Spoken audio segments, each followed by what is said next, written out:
look, maybe you're not in a position right now where you can help anybody, but for sure, you don't have to say the shitty thing you were about to say to somebody because you're mad. Right. That you could stop. Like, you could stop that. And that's a big deal, man. Like, if you're someone who's been like saying mean things to people your whole life, woo. You know, they say I read this thing, in a yogi's life, for a yogi, the greatest moment is when they were going to react with anger and they didn't. That's a huge moment, man. That's a huge moment when you manage to like rein in that fucking thing. Just once is a big deal. But, you know, if you keep doing it, that's when you start traveling through the multiverse, because everything around you gets completely different, quick, you know? It's just that one little thing. I speak as like someone who's had real anger shit and like... As do I. Yeah. Yeah. It's a thing, you know, that I constantly struggle with. It's, you know, you get upset about things and you have to keep them under control. And it's hard to have a balanced perspective. You know, it's hard when someone cuts you off in traffic to just to let it go and not say, fuck you. Yeah. You know, it's like he can't even hear you. And you're still like, fuck you, man. That was such a douche move. Yeah. But you're not going to change him. No. Like that's who he is at this moment, and he's cutting people off on the highway, and you just got to adjust and adapt and don't get into one of those fucking things where people brake check each other and get in front of each other. It's so scary, man. You ever see people doing that on the highway and you're like, oh my God, what are you doing? Don't fucking do that. It's so Don't sad. do it. It's so scary. Like, you kill a bunch of people. Oh my God, I've seen so many videos of people doing that, swerving into another lane, and then the cars flip onto other cars. Yeah. Fuck, man. Yeah. There was a fucking one in Florida recently where these guys started doing that to each other, and they shot each other. They shot each other's daughters.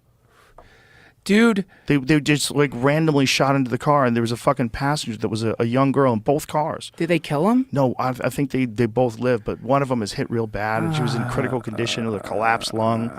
See, that's it. It's crazy, That's dude. it. So see what happened there?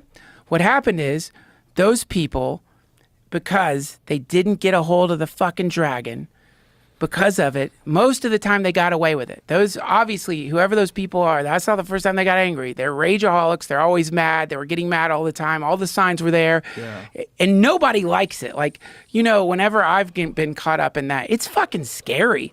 It's like dying. Like, you become something else for a second. You become an animal. And you know why it happens on the highway? Why? Because people are so ramped up because it's dangerous. Oh, so you're going right. so fast, you have to have your senses on high. And then any little thing that comes along, you're already at a 7. Right. That's what it is, man. That's what it is. That's what it is. Motherfucker! Yeah, because you're already ramped up. Because even though you're being calm, you're driving, you're on alert. So when you're on alert, it's a predatory thing. It's a thing that's like, it's wired into our DNA to like, if you're on alert, you're worried about something that's going to attack you. You're worried about something coming out. You're ready, right? You have to be careful. Yeah, so we're not designed to drive fucking cars 65 miles an hour next to other cars, and everyone's just choosing when they change lanes. The amount of freedom you have when you're behind a wheel to be an asshole is extraordinary. Dude, you got it. And this is what the fucking internet is doing. It's making us all feel like we're driving on the fucking highway all day long. Yes, exactly. That's what it is. That's what it is. We're ramped up. That's what it is. All day long. We're not even on the highway. We're walking around our backyard. We're like all fucking contorted and cutting feeling, each other off. Yeah, just fucking pissed, cutting trees off. You're just like, you know, we're all like wrapped up when like things are just fine most of the time. Most of the time. Like, yeah, most of the time, like in the moment, right now, no problem. Yeah. In the moment, most of the time, no problem. Everything's fine. Yeah, something's looming for sure. Problems will come.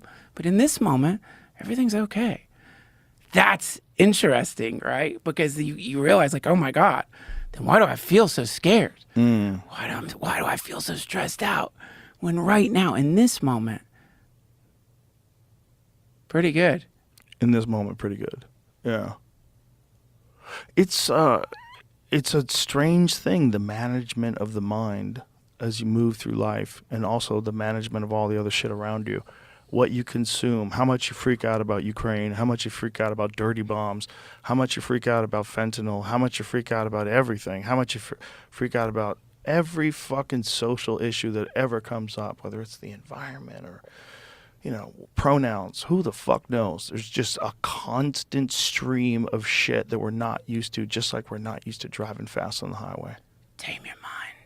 Shanti Deva's Way of the Bodhisattva says, the mind is like a wild elephant. Think about that, dude. That's that's a crazy thing. You ever see a wild elephant like charging somebody? Yeah. That's your mind. But what's cool about that is that that's a powerful thing. It is a powerful thing. And being able to have more control over it is a great feeling, because it makes you feel like you can do a lot of different stuff on top of that. If you can, like, as I've matured and gotten better at managing my own brain, I've also become much more productive. Right. Because I don't have as much bullshit to weigh me down, you know?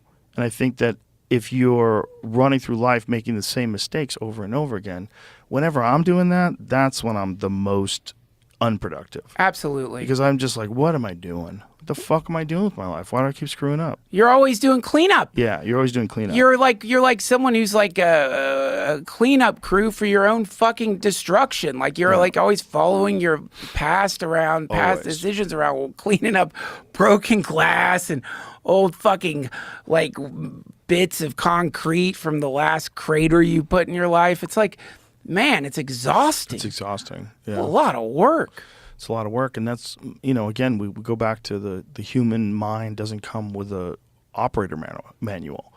It's one of the most complex things that anybody could ever use, and it doesn't come with directions.